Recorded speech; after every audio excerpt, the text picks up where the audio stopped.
open, I realized I was helping him get on his side, and I was helping him shoot this leg kind of through either to daily Riva X or into like this old school sweep, or even him attempting to take my back. So I don't push the knee open anymore. I just use my palms on the shins to compress the hooks. Now if he starts to try and straighten his leg like to attack this hook through, it actually kind of starts making him take his foot off. But if I open his knee, I'm just helping him open his hip to attack that area, okay? So I'm here. This week we're gonna talk about, so go ahead and grab the pant. You can still do this if they have the Achilles grip, but I just find that I prefer if they only have the Achilles grip that I pass away from it. It's just a lot easier. So now, before I start breaking the collar grip, I'm gonna clear this foot first.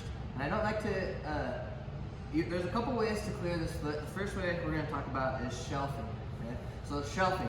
So I'm pulling the foot up and I'm stepping in and I'm closing the space with my knee, and I'm making sure that I'm getting nice and low. My elbows should be able to touch my knees. If your guard passing doesn't make your legs tired, then you're not doing it right, because that means you're relying on like bending over at the hips and keeping your legs straight, which is gonna get you all kinds of problems at a higher level, okay? Early on you'll get away with it, later on you'll be in a lot of submission and sweep dangers, okay?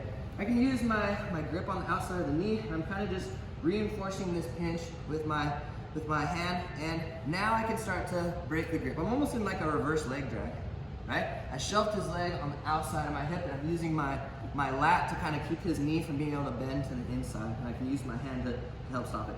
He's gonna grab my collar back after I grab it, but I always move his hand further away while my other hand starts to do work, and I'll bring it back. Now I push his knee down, and I start to free this hook. So now there's a few things that we can do here once I free this hook. And I start to walk my foot out so that he can't retake his daily heel hook. If I leave my knee here, he can easily start to, after he re-grabs the collar, he can off balance me a little bit, shoot his hook through again, and retake his hook. So after I break his grip and I push his knee down, I spider walk my foot out and start turning the palm of my foot out instead of stepping. When you step on the palm of your foot, most people have a tendency to want to keep this knee up. I can make like a 90-degree angle with this knee. But if I use the side of my foot, now my knee starts to turn in, and now I can't take his hook. But there's no hook, okay? If I go like this, and he starts to move my knee inwards a little bit or move himself outwards a little bit, now it's easy to take his hook. So I push the knee down, and I start moving my foot out, okay? So now, we're in this position. I'm gonna reach my hand behind and start to look for this collar grip, okay? After we're here, I push the knee down, so I can start to circle to the side, and now I make an easy stack. Okay, so now his pant grip doesn't matter because we're passing into it. That's part of the power of passing into the pant grip, is that now it's useless. Okay, so now I'm stacking Tim using my knee, and I'm kind of getting to the side here. I'm not directly behind. I like to use this knee in the front of the hip and the back knee in the back of the hip. Now I take my chest away, I drag the leg, and I'm in the leg drag situation that we have been working so much on, okay? So we're here, daily Riva. I'm gonna shelf the foot first. Remember, I can use this to find my balance for a second. Shelf the hip, step in, and pinch, and I can use this grip to help me. I'm sitting back, I break the grip, I push the knee down, and I walk my foot out. I'm using this situation to put my knee kind of on the back of his knee, okay? So now, I reach behind, and I start looking for this collar grip. I can even come down to my knees so I can get behind a little bit, and I use my knees to stack. Okay, so now I'm in the stack.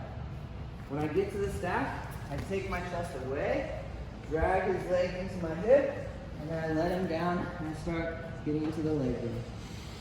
Okay. The next one that I want to practice is I shelf the leg, I'm pinching, using my hand. If I need to, I break the grip, turn the grip out. So now, I like to grab this pant grip here as I start to backstep with my left foot. And I'm just opening the hip. I don't want to stay here too long because you can pummel this foot to the inside. Okay? So if I'm here, I need to make sure that my elbow is down. And now I have his grip extended. See how his arm is all the way extended? I move myself back, and now I'm in line with this shin, so I can turn my knee to the outside of my elbow and do a quick duck walk over his shin. And I'm right into the X pass. Okay? If he frames his shrimps here, it's easy to start to post, circle and get into the leg drag. Okay, so one more time. Move over here a little bit, would you? Just slide over here a little bit. So here, before I fight the grip, I shelf this foot. Now I can find a little bit better balance to break the grip.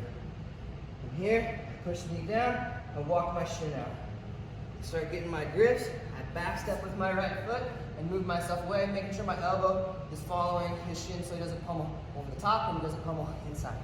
From here, I have my balance nice and low so that it's a quick duck walk to the outside.